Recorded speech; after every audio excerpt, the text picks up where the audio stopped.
চাচির সঙ্গে পরকীয়া করতে করতে এক পর্যায়ে দুই সন্তানকে নিয়ে চাচিকে বিয়ে করলেন আওয়ামী লীগ নেতা। দর্শক, এই নেক্কারজনক ঘটনাটি ঘটেছে।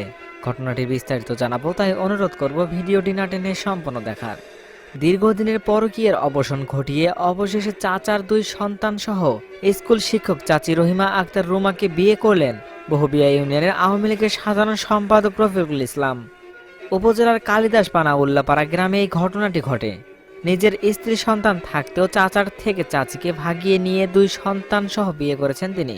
এলাকাবাসী ও চায়ের দোকানে দোকানে এখন গল্প স্বল্পের খোরাক হয়ে দাঁড়িয়েছে এই বিষয়টি।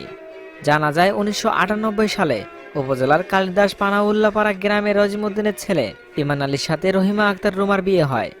বিয়ের কয়েক বছর পরই ভাসুরা হাজী আব্দুল সবুর মুন্সির ছেলে আওয়ামী লীগের সাধারণ সম্পাদক রফিকুল ইসলামের সঙ্গে পরকীয়ায় জড়িয়ে পড়ে। এর ফলে দিন দিন রহিমা তার স্বামীর থেকে দূরত্ব সৃষ্টি করে। এক পর্যায়ে বিষয়টি সারা গ্রামে ছড়িয়ে পড়লে শরীফকে এ পদ থেকে ফেরানোর জন্য তার পরিবার 2017 সালে অন্য জায়গায় বিয়ে দেয়। এতেও শরীফ আর রহিমার সম্পর্ক পিছপা হননি।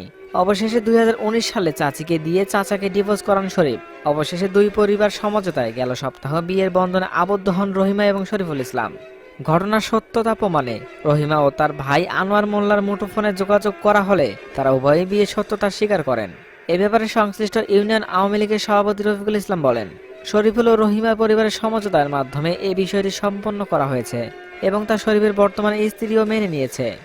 রহিমার পূর্বের স্বামী ইমান বলেন, শরীফ আমার ভাতিজা হয়েও আমার সুখের সংসারে আগুন দিয়ে ছারখার করে দিয়েছে।